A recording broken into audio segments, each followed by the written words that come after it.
आज एक छोटी सी वार्ता का विषय है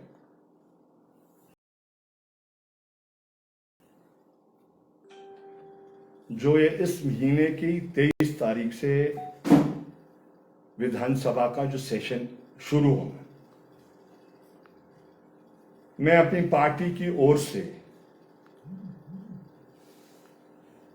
कुछ विषयों पर सरकार का ध्यान आकर्षित करने का प्रयत्न करूंगा और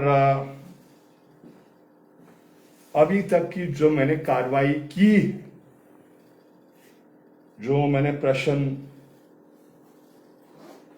हिमाचल प्रदेश की सरकार से जानने का जो मेरा प्रयत्न रहेगा, उसका एक मोटा खुलासा आपके बीच में इसलिए रखना चाहूंगा कि आपके जरिए मैं ये भी चाहूंगा कि इनके अलावा बहुत से जो ज्वलंत मुद्दे प्रदेश की अवाम के, उनकी सूचना मेरे तक आए। कुछ आई है, कुछ आ रही है और कुछ मैं समझता हूं आपकी एक बहुत बड़ी भागीदारी रहेगी आज इस वार्ता की, जिसके बाद और प्रश्न आने शुरू होंगे। सबसे पहले मैं समझता हूं कि जिस पर चिंताएं भी बहुत लोगों की है, हालांकि आप जानते हैं कि हिमाचल प्रदेश एक कृषि प्रधान प्रदेश है, जहां पर 67% लोग अपना जीवन यापन बागवानी और कृषि से करते हैं। हमारे रकबे बहुत छोटे हैं, अधिकतर 5 बीघा से कम है, तो स्वाभाविक होना चाहिए था कि अधिकतर प्रश्न किसानों के आने चाहिए थे, लेकिन अभी तक नहीं आ पाए हैं। कुछ लोगों ने जरूर जिक्र किया है मेरे से व्हाट्सएप पर और फेसबुक पर कि क्या होने चाहिए, लेकिन जो अधिकतर चिंताएं की विषय हैं, जिससे चिंता लोगों की पेश है, वो है जो ये आउटसोर्स कर्मी, अभी तक आउटसोर्स कर्मी और आपका जो ये ओल्ड पेंशन जो स्कीम है, ओपीएस है, उसके अधिकतर आए। इस पर मैं कुछ बातें आपसे साझा करना चाहता हूं। आप इस बात से अवगत है कि जो धर्मशाला में सेशन हुआ, उस सेशन में हिमाचल प्रदेश की सरकार ने हिमाचल प्रदेश के माननीय मुख्यमंत्री महोदय घोषित किया था कि 2 कमिटियां गठित की जाएगी और ये उम्मीद की जा रही थी कि जो 2 कमिटी गठित की जाएगी, जो बहुत से विवादित प्रश्न है उस पर हिमाचल प्रदेश की सरकार उन कमिटियों के जरिए उन प्रश्न का हल निकालेगी। एक है आपका ओपीएस का प्रश्न और एक प्रश्न है आपका स्वर्ण आयोग का। ये 2 प्रश्न ओके। जहां तक स्वर्ण आयोग का है, मैं कह नहीं सकता सरकार ने क्या पहलकदमी की है, लेकिन मुझे हिमाचल प्रदेश के बहुत से हिस्सों से प्रश्न आया है। हालांकि अभी मैंने उस प्रश्न पर काम नहीं किया। वो प्रश्न है कि कुछ आपकी जो एमबीबीएस की एडमिशंस है,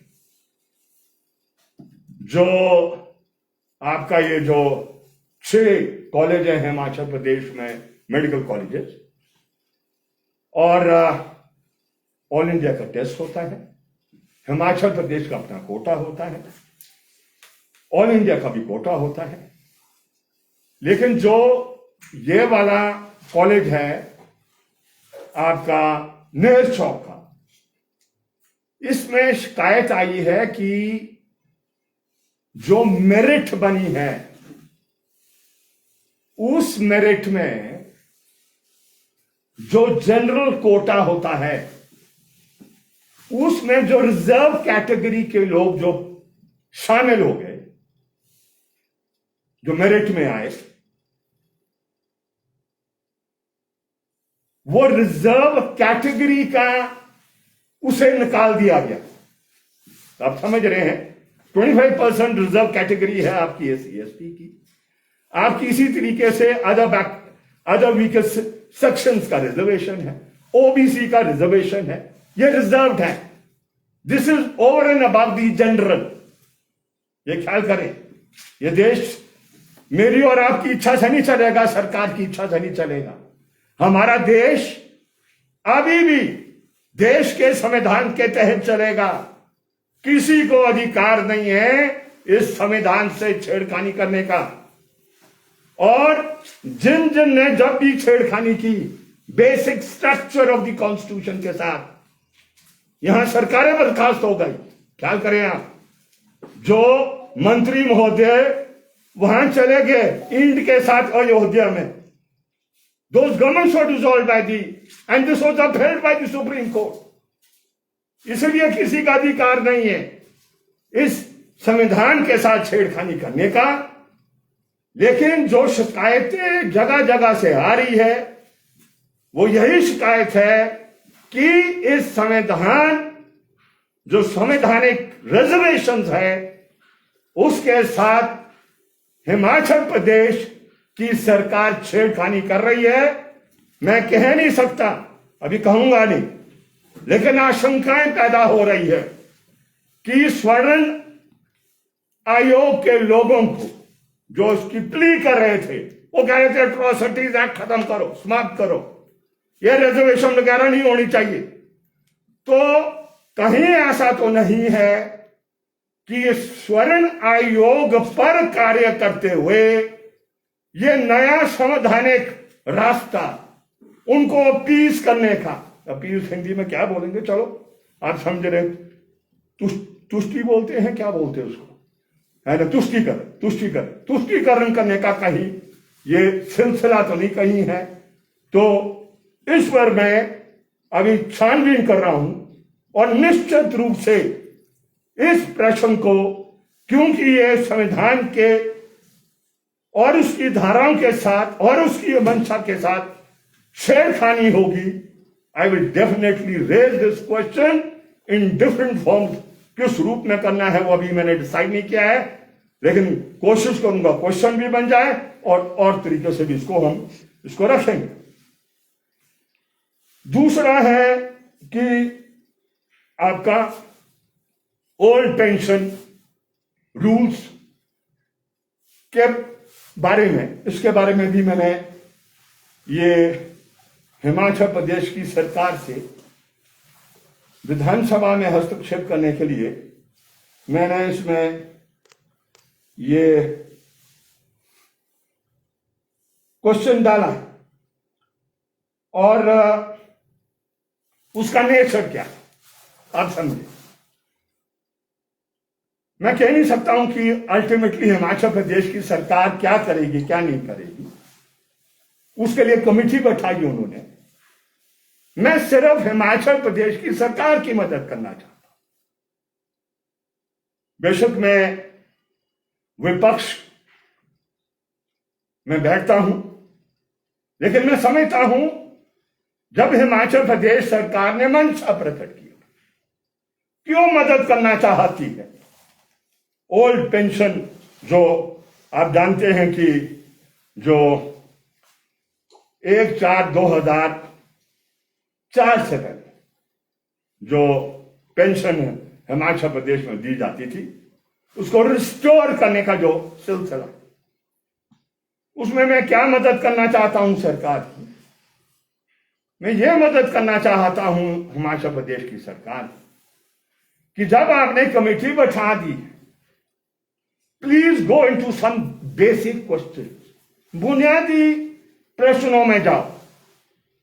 पहला प्रश्न वो हिमाचल प्रदेश की सरकार ने विधानसभा के अंदर, on the floor of the house, in the विधानसभा, ये कई दफा जब भी यह प्रश्न आया, इस बात का जिक्र उन्होंने किया है कि ये ओल्ड पेंशन स्कीम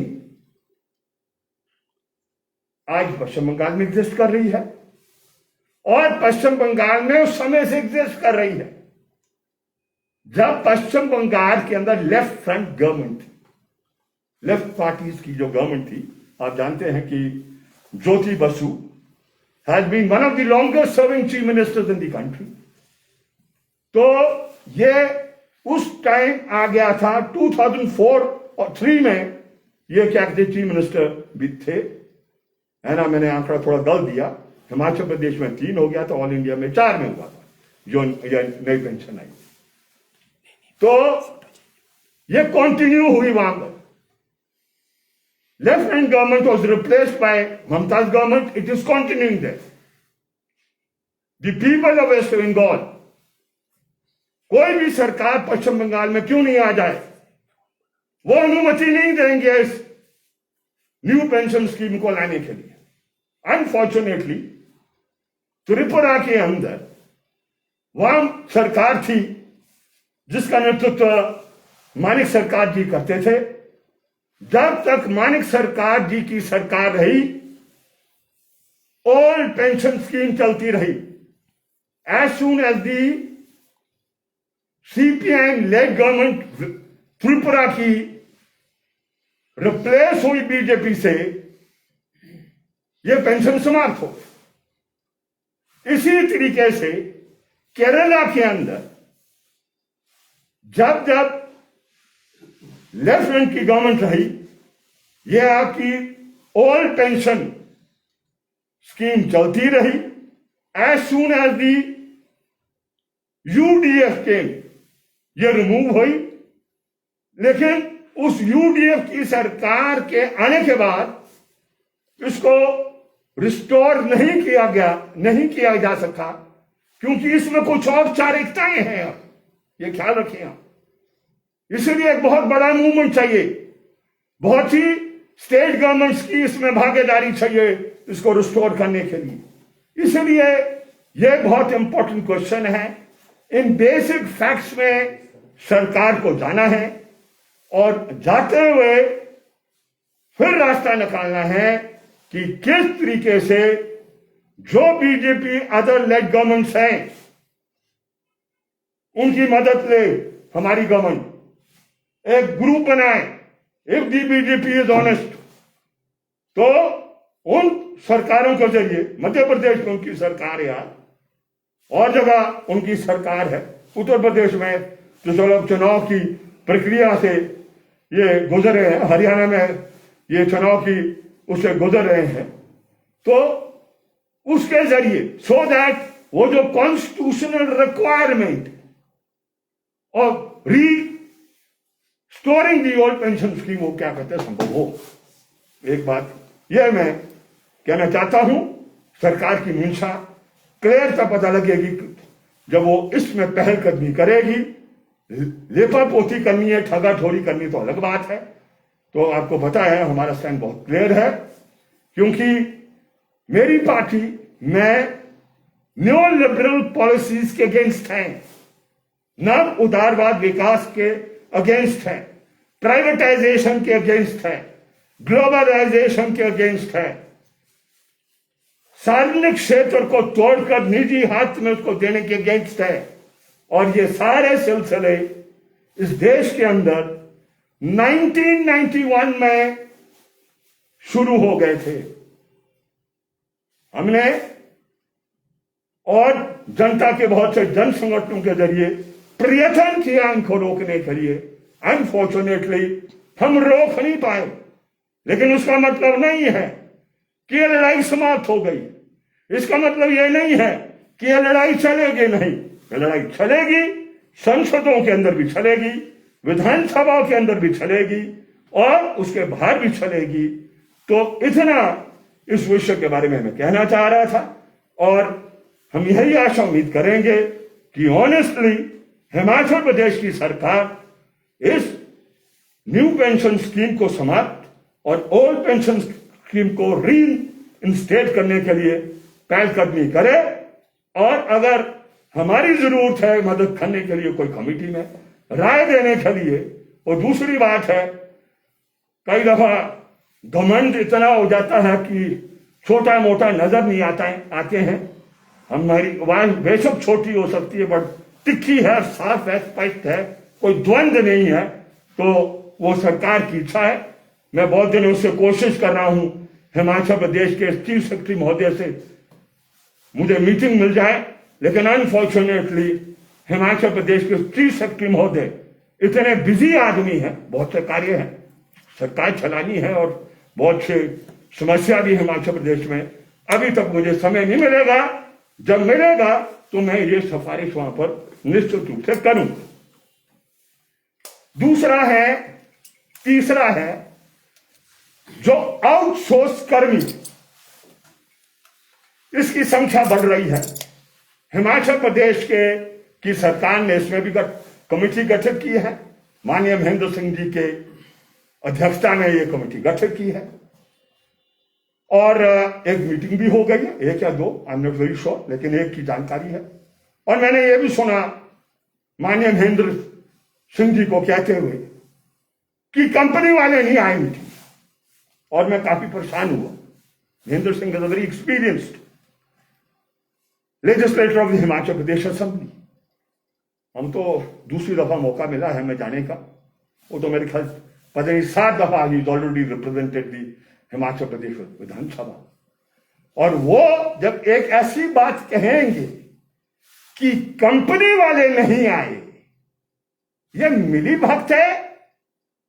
इस बात को कहने के लिए किस कंपनी की हिम्मत है? आई एम टेलिंग यू, कोई कंपनी की हिम्मत नहीं हो सकती है। मेरे पास सरकार दे दो 2 दिन के लिए, जस्ट 2 days, और मैं देखता हूं कि कौन कंपनी नहीं आती।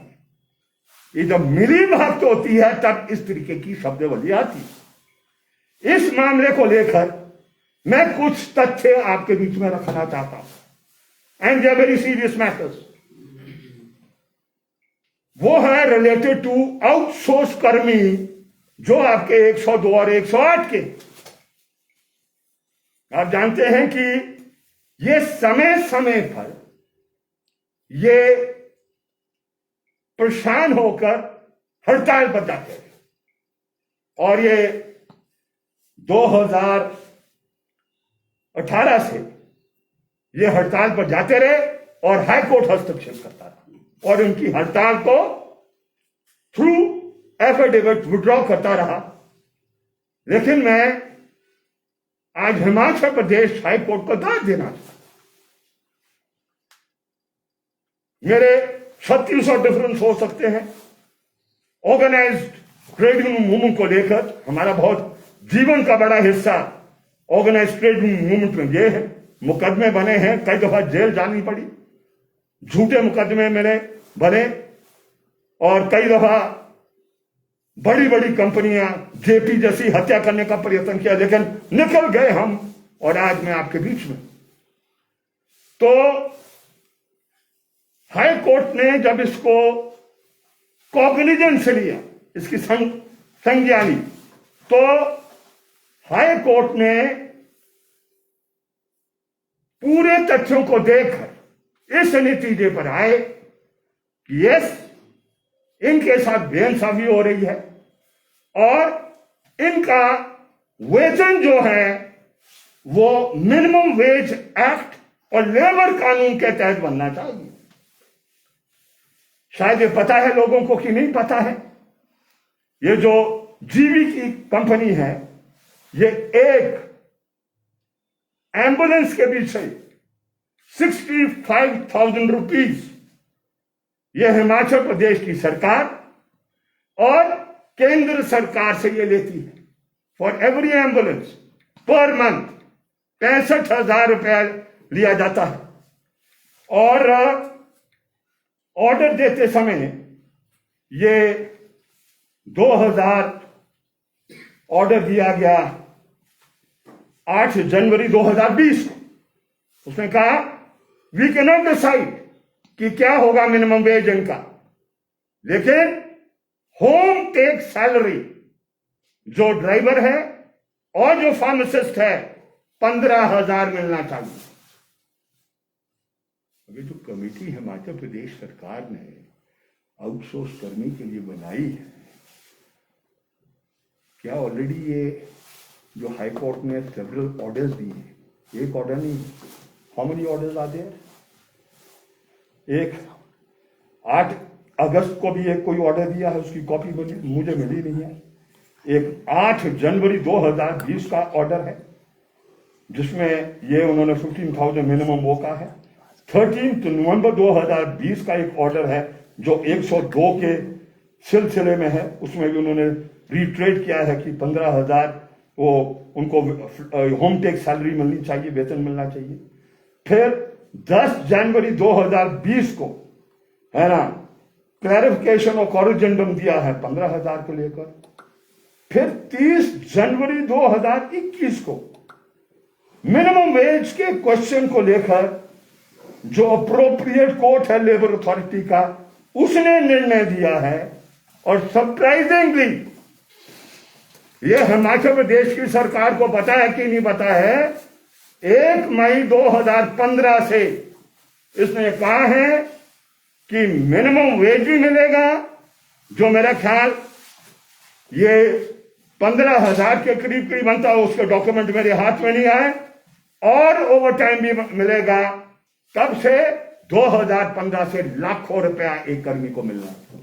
ये ऐसे नहीं निकाल दिए, ये कॉन्स्पिरेसी के तहत निकाले हैं, क्योंकि लाखों रुपया एक एक कर्मी को मिलना था।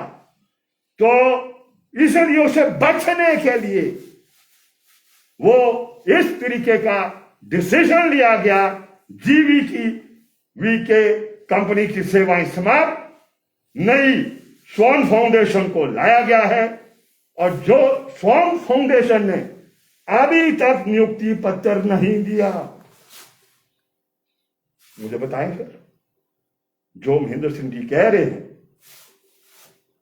हम तो उनके उसको सम्मान करते हैं, who is the representative for 7 times, मुझे तो सीखना है उनसे।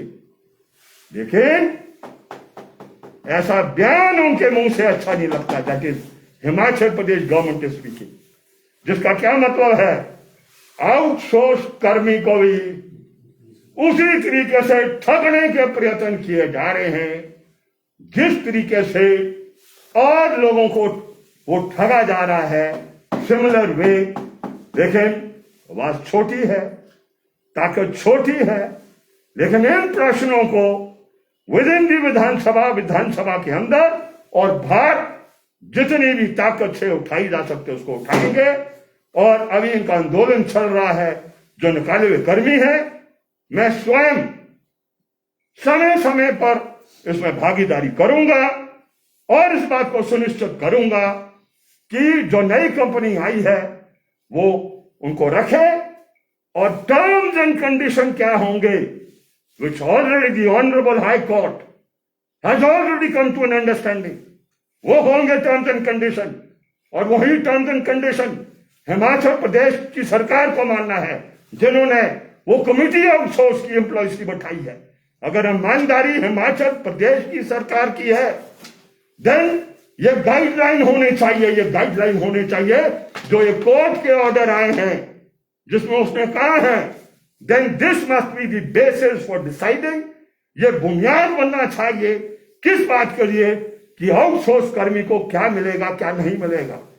यस, सर्विस कंडीशंस क्या होंगी उस पर अभी मुझे अपना माइंड अप्लाई करना है, क्योंकि बहुत से मुझे कानून देखने हैं।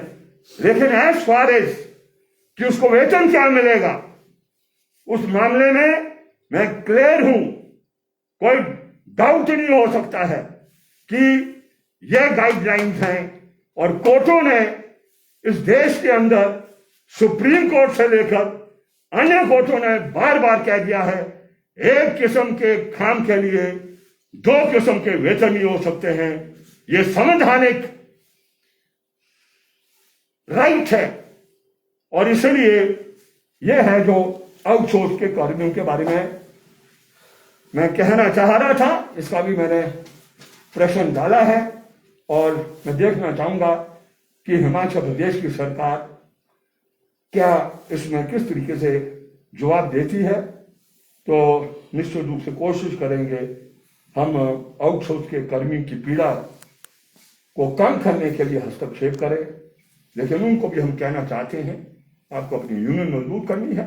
गैर बराबरी समाज के अंदर कुछ दिया नहीं जाता है, लेना पड़ता है। ये व्यवस्थाएं अडानी और अंबानी की है, और अडानी और अंबानी की व्यवस्था में जो मेहनत कश है, चाहे खेत खलिहान में काम करता है या दफ्तरों में काम करता है या कोई और किस्म की सेवाएं देता है, he has to fight for his right. और राइट लेने के लिए उसको कई दफा छीनना भी पड़ता है, और यही तरीका है।